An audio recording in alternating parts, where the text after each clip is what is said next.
heavily involved, that's closer than most other boards would, in my belief. Then why would your response have been, I cannot speak to that? Why I wouldn't you don't have, recall saying that. it's recorded. Okay. And Don't know what to tell you. you may not be able to speak to it as well, but when, in the past, when it was you and Ed on the board, Mhm. one of Ed Belcher's very famous sayings was, well, if you don't like it, there's the door. Mhm. That, as several people have touched on tonight, is the grievance that we've had, especially on the EMS side, when bringing issues, that we got so turned off to the fact that if I bring anything up, they're just gonna fire me. So in that sense, we were kind of silenced, which is why when these two got on the board, it seemed like it was such an explosion, because we went from being as loud as a mouse to being handed a megaphone. We were being heard, our concerns. And that also brings me to the chain of command that was shoved down our throats consistently by Ed Belcher. What happens on the EMS side when the only chain is Mike, the chief? There are no officers. So chain of command is, you go to the chief. What happens when your problem is with the chief? I personally brought things to his attention, and I was ignored. In fact, I was called insubordinate and written up for it. What recourse do we have at that point? Because then when we bring it to the board, we were told, well, if you don't like it, there's the door.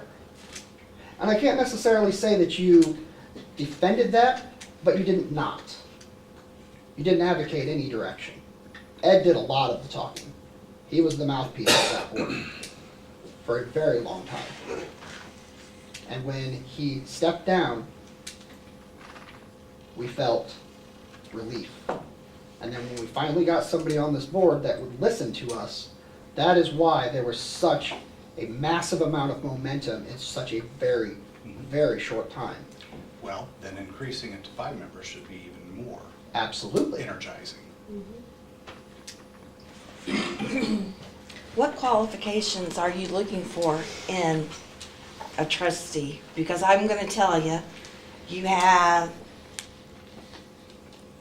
the population that you have to work with. So I guess my second question will be, would those people be appointed or elected, I guess, if it goes to a referendum, like they do in the school board? One has to be from Downs Township, one has to be from Old Town Township, one has to be from the village of Downs. Would that be the criteria? Because I would hate to see people from the same part of the district. Well, especially if it turns into a ballot system, I think that that's a perfectly reasonable qualifier. And who would make that decision?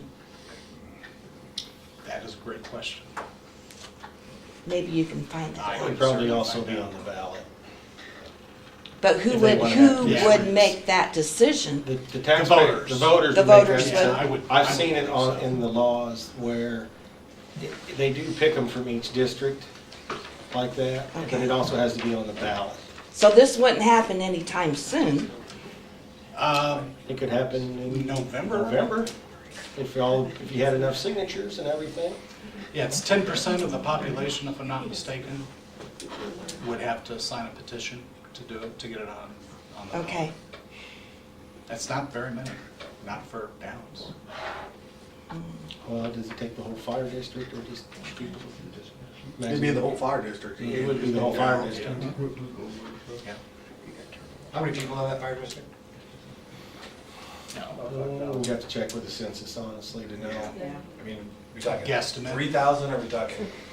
It's Yeah, I about would say 5. 5, yeah. Yeah, it's about 5,000. Are you talking people or registered voters with those petitions? If it's off the census, it'd be people. Where only registered voters can sign up. Yeah, petition. Petition. That'd be 10% of the registered voters. Right. Not 10% of the population. And I think that it would have to be, when you write they have to put on a ballot, as Jeff said, I think it would have to be included that you're pulling from different areas. Because I don't think if you defined it like that, then the 5 people could be from Downs and no other outlying areas. Well, unless I'm mistaken, too, the county would be the ones who would draw that up. If I'm not sure. Yeah, I believe that is. So they would probably put those qualifiers in there at that time, so that when it went to ballot, they were able to, define who they're voting for. If you're voting for this area, you're voting for these qualifications. They define what those There qualifications is are. examples of ballots in state statutes. I think the fire district writes it up, presents it to the county clerk with all the signatures. I would like to ask a question if there's still public comment available. Mark, when you talked with my partner and I this week, we discussed an email from John McIntyre on March 28th to you. It reads, yes, in confidence about Janice as well, I heard from Mike about the lawsuits also. Possibly with your help and new appointees, you could get him rehired by mid-May. Mhm. See you at Distill. You advised my partner and I that that was taken out of context. Mhm. Could you inform us what context that was? Sure. So we never had a conversation that I recall where we discussed a path to getting Mike back on the board. I think given everything that led up to that point as it relates to the meetings that the 3 of us had, the concerns with how it was being handled, that there was some sense of, I was hearing a lot of one side of the story, without that individual being given an opportunity to defend themselves in front of the board. So it may have been perceived that I wanted him to remain on the board. I wanted him to have a fair hearing with the board. Does that make sense? That makes sense. Because a fair hearing was not given. That is correct. It just seems like from the email that John McIntyre and Mike Manette could be good friends. Yeah, And with the I help think of that's you and other board members, you would follow through with his requests that he so often has.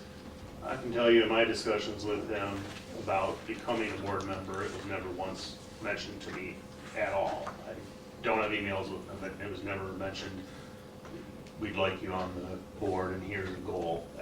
By any means, it was not mentioned. Okay.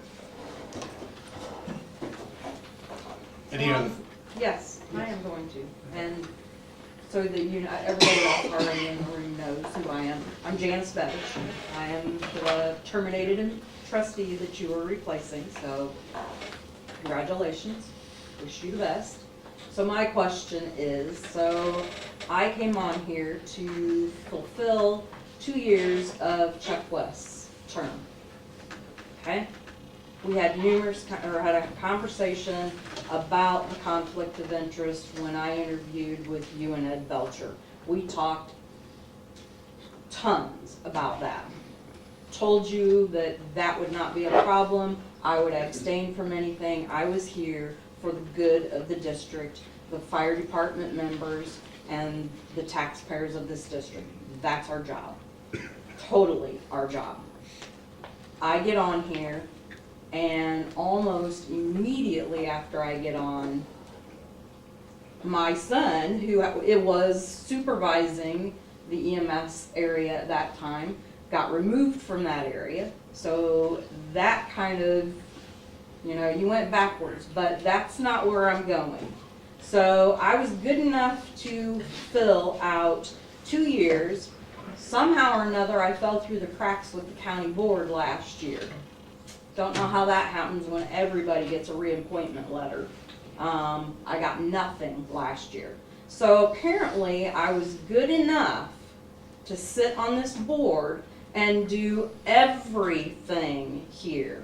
I do hope you know that if you don't put your name in for secretary treasurer, because I'm telling you, I spend probably 30 or more hours a week here in addition to my full-time job.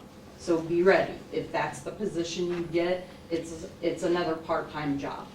And I will second what Janice is saying, because my husband was the secretary treasurer for years, and he retired from his full-time job in the beginning of 2003. And I can honestly say he spent 40 hours a week at this fire station. So here is my question.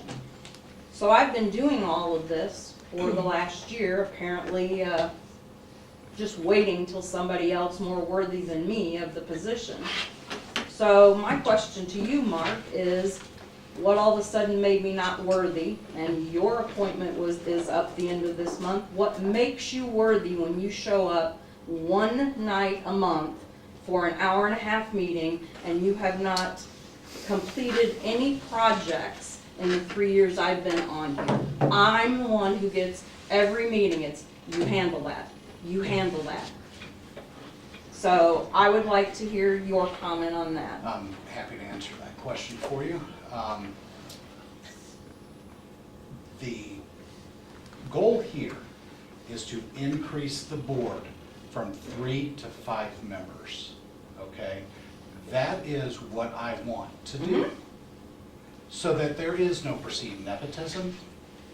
It boggles my mind how we went from a perfectly functioning department from June of last year to where we are today. I think John just explained that to you.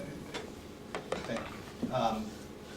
So beyond that, there's nothing that says you cannot come on as a trustee again. Why would I want to? Yeah, well. Why would I want to? Because you're not answering her question. Yeah. That's not what she asked you. So, to answer your question, what makes me qualified? No, my first question is why this year you put Mr. Clark to Mr. McIntyre. So that was the person who was put up against me as being more worthy than me. Why am I not worthy of being on the board all of a I'm sudden? not suggesting that you aren't. You're saying you want 5 members. In September or October, I brought to the board an ordinance to pass so that we could increase it to a 5-member board, so that there would be more brain power on this board. I was denied that request. I was voted down 2-1, you may remember. I do remember You that. both felt that 3 people were enough and you No. The topic of conversation that night that was asked numerous times was, when it was brought up, it was because you said John McIntyre contacted you and said that there were members in this department and in the community who were complaining. And I asked numerous times for somebody to come from our district reps or John McIntyre and to tell us what those reasons were. I am not going to vote on something because somebody tells me there's an issue. I want to know why there's an issue first. So that's exactly the reason. I cannot answer for them. I don't know why, if you reached out to them, why they didn't call you back or whatever. So then tell me why, if you wanted to go to a 5-person board, then why would I not have been one of the 3? And we discussed it and we figured that out. So basically what you're saying is I was one of the ones that didn't want it at the point. So at this point, I'm not worthy enough to be on the That's not what I'm board. saying at all. Then why would you put somebody's name out there? I mean, there would have been no reason for me not to have been reappointed this year. Because you weren't in favor of a 5-member board. So that's a reason for me, so it's okay for a year that I do, for 3 years, that I do all the work here, but because I'm not okay with going to 5 because I don't have all the information, and that's exactly what you kept saying all fall when we were going through the stuff with Mike, is I don't have all the information. I don't have all the information. And that took 6 months or more, and I can guarantee you, I researched everything on that so that I had all the information. You never bothered. Every time I get it, I got nothing from McIntyre. But you were in contact with him all the time. So you did get a response from McIntyre. He didn't want to come to the board to address us. Or Soldner didn't, or Scott Murphy didn't. So I'm back to the same thing again. So the reason I'm not worthy enough to sit on this board right now is because I wasn't for being 5 members. Correct? And do we know if he is? Are you in favor of a 5-member board? I would be in favor of that. Did you know that before you? Mhm. Oh, that's what I thought.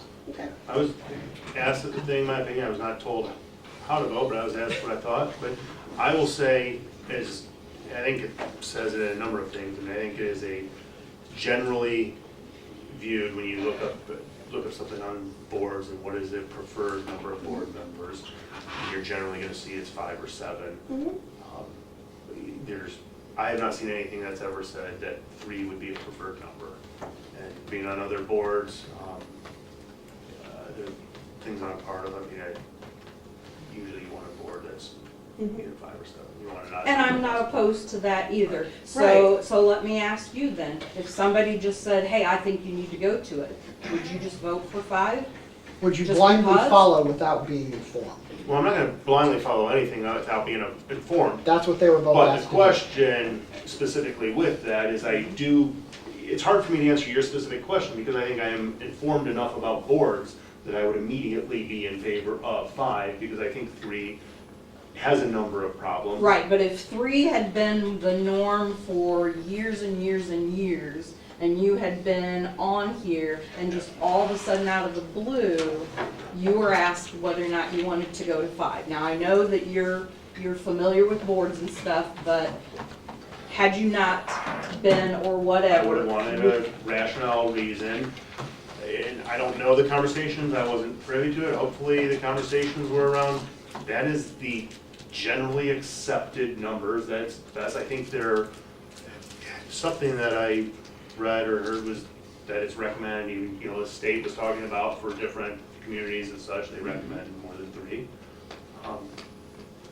Well, and I never Answer said that I some of wouldn't be for it, I just wanted more information, so. The so that- underlying reason from going through a 3 to 5 so quickly is so that Mike could keep his job, so that we could interact with 2 other minds to see if Mike was worthy of his job or not. Is that potentially correct? Because it all happened so Oh, quick. you mean back in Yeah. October or Yeah. whenever? The reason it was recommended to go from a Maybe. 3 to a 5 was so that Mike Manette would not lose his job. I don't necessarily agree with that. Okay. I think that it would have brought more objectivity to the table, some more diversification, some additional questions, et cetera.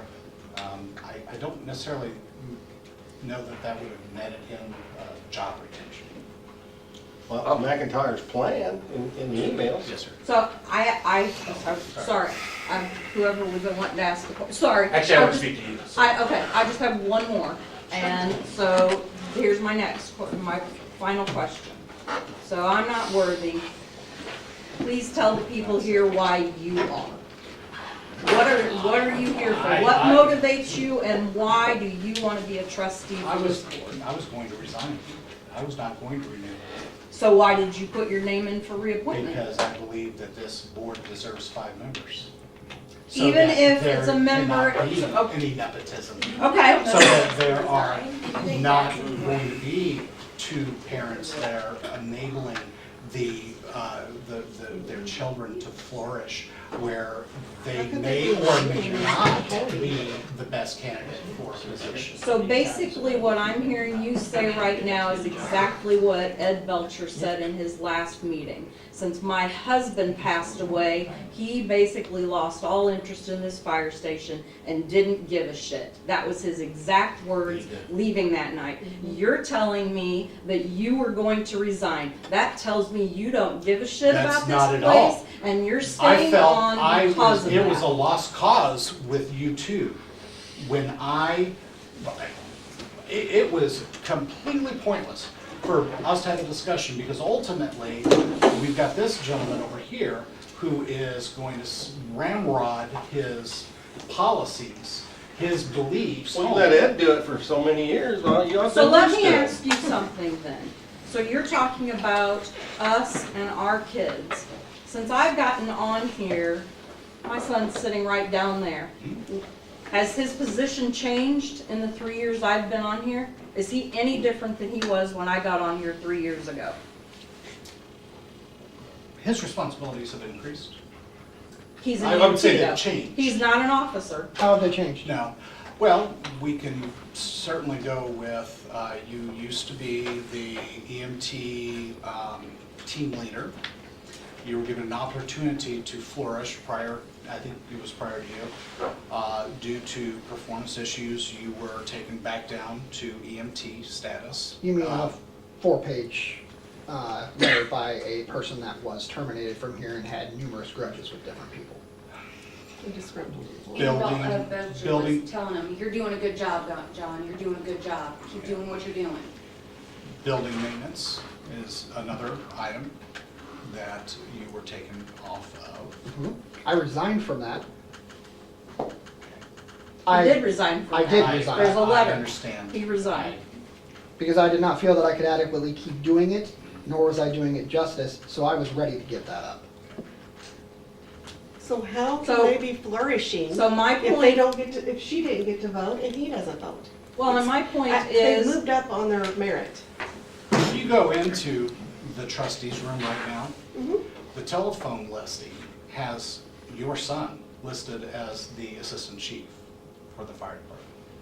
He's just Well, a Mark, if captain. you'd have been to any fire calls over the last Well, 2 he's a years, captain, is- he's been running the damn department anyway. He's a captain, and from what I understand, the interim chief has been utilizing that particular captain, which is Travis, my son, helping him, maybe in the assistant chief position. My son came in here, what, last week was it, and applied. He came in here and said brought his resume, applied for the assistant chief. These two never planned on voting, and it's all based on his merit. Have you happened to read any of that, Mark? Read any. Any of Travis's or John, or any of the ones that were applying for them? Have you read their resumes? Have you read their qualifications? Have you read, no, why? Because you weren't here at the meeting. No, I wasn't. Because it was recommended that. But do you I- think maybe you should do that if you're gonna stay on here? Maybe you need to know what these people have given to the taxpayers? Of course. And I'll tell you one thing, I have been a patient many times with this fire department and the EMTs coming. Mike Bennett showed up at my door. He did not take care of me. It has nothing to do, like I said, Jeff and I have been to dinner at their house. They were our friends. He wasn't doing his job. From me, I broke my foot. The EMT that was with us, the one who took care of me. The other one, which was Mike Bennett, didn't know. You know, he wrote a few things down, which at least he did that. I mean, but there's been many a times this fire department, meaning the EMTs, have helped me because I've had heart issues, I've had all kinds. And I am just afraid of what is going to happen to people like me or anyone if Mike Bennett comes back on and these guys don't feel like they have great leadership and they leave. What are we going to do then? You're not going to feel responsible for that if you recommend Mike coming back on? No one said I'm going to recommend Mike come back on. Not one time did I say that, yes. So I've waited patiently. yeah, Yes, sir. I just want to ask anyone, am I friends with anyone here in this room? No. haven't met you until last Monday night. Yeah. And the reason I came was because of all of the uproar. And I've got to be honest. And I hope I'm not trying to pick sides, I'm not trying to say, I really hope, and I understand from the position that you're sitting in, that this may feel very, very personal. I don't like your choice of words that you're not worthy, because I don't think that's what it's about. I don't know you, I don't know you, but I think what it was your term was up, and the powers that be, whoever they are, decided to go in a different direction. It wasn't that you weren't worthy. I don't believe that for a second, and I don't know you, okay? So I hope that you can, and I understand this is very personal for you, I understand your family's here, you've been here for a long time, and I know what that feels like, so I understand. Yep. But I can honestly say that I don't think it has anything to do with being worthy. And I hope that you can come to a place where you hear that, because I understand how it feels. I'm gonna say again, what I want as a taxpayer is to move forward, right? I'm still hearing conversations about what might happen, what could happen, and we haven't even totally finished understanding what you're doing. And I understand this is kind of a clearing the air session, which must be the third agenda item that I didn't see. But I guess, I am very interested to know if there's this big of a division in the fire department, how is this board going to, what steps can this board take or to mend these fences, wherever they are? There's a lawsuit against the department. That's not good for me as a taxpayer, right? We've got air tanks that need to be replaced. That's not good for me as a taxpayer. We've got people who aren't working together and looking at the board. So at this point in time, when we talk about a leadership perspective, what leadership can this three-person board give us to help bring people together and move forward? Whether everybody agrees or not, we're not all going to agree, but we have to get to a point where it's not costing the taxpayers more money. Okay, Jen? how can the board move forward? And I think a person board is awesome. How can they move forward when there's so much unrest? Well, I think the first thing. Don't you think that this new gentleman here needs to be aware of what's going on? I think it would be very difficult for a new person come in as a trustee into all this mess. I agree. Because they're just, But I think one faction shouting at him isn't. oh, I don't feel like I'm shouting. I'm sure as you're sitting there, it feels like all of a apologize. sudden. No, it doesn't at all, I'm honestly. sorry, I mean, there's a lot of You're being really emotions, nice. people Yeah, there is emotion. in I different agree. situations. I could imagine sitting in all the seats and I get it. Yeah, I think. I'm very fully passionate understand. about it, And yes. you should be. I mean, your own families and, yeah, I get it. I really do. I would be too. But do you understand what I'm I saying? do, I So just don't know. I'm I not don't- disagreeing with you. I think a 5-member board is awesome. I think the voting thing that she brought up is another great thing. But don't you usually deal with something like this first to get it out of the way so the other people that come in, we're gonna have to go through this how many more times before to Yeah. get it settled? So- You know what so- I'm saying? So to Yeah. catch the other person up. So I guess You my know- point is if the idea is to go to a 5-member board as soon as possible. Yes. This should be Yes. done with all 5 members, not with 3 members, and then do it again with the 4th member, and do it again with the 5th member. You're absolutely right. And I believe it should be handled, if you wanna do it in a public session, that's fine. It doesn't, if you wanna approach people, I think it's absolutely appropriate that you meet with the firefighters individually, talk to them, meet with the leaders inside the department. I don't know, I hear your passion. I absolutely do, and I want you to know that I respect it. I don't have a horse in this race, other than to say, I want to move forward and cost the tax, have as little taxes as possible. We just agreed not to lower our taxes for our school. I don't wanna raise our taxes for the fire district because of things that don't make the fire district better. And unless there's trucks going out there with better equipment, unless there's people going out there that are better trained, it's a waste of money in my opinion. Let me comment, I mean, I haven't talked much about the 5-member board, and I think that's a great idea to have. And I think that a number of things that people have said tonight, whether they're directly supporting it or not, does. Because at the end of the day, what you want to have is you want to have some people like you two, I mean, that are passionate about it, that have family members, that have a lot of ownership in it, because it's part of your family. You need that on a board. You can't have people that aren't involved or don't have that connection and interest that's that strong. But at the same time, you can't have people that are such a small group of highly connected people that it appears to have nepotism or it appears to be biased. And so going to a 5-member board you're able to take and have people on there that are highly connected to the department, have families in it that really live it and have the emotions that can really help that board understand things that they may not otherwise understand. But you also can have people on there that aren't connected to it, that have an unbiased view of it and an unbiased approach. And with that blend of having 5 people, hopefully you're able to come to a better decision than if you had only unbiased people that didn't have the connection, or only highly connected people that may unintentionally have biases. So the 5-member board is going to be great if it gets put in place, because hopefully we do have people on the board that are highly connected to it and highly emotionally involved, but also people that are able to step back and take an unbiased approach. So, I mean, I think that's the benefits, and that's why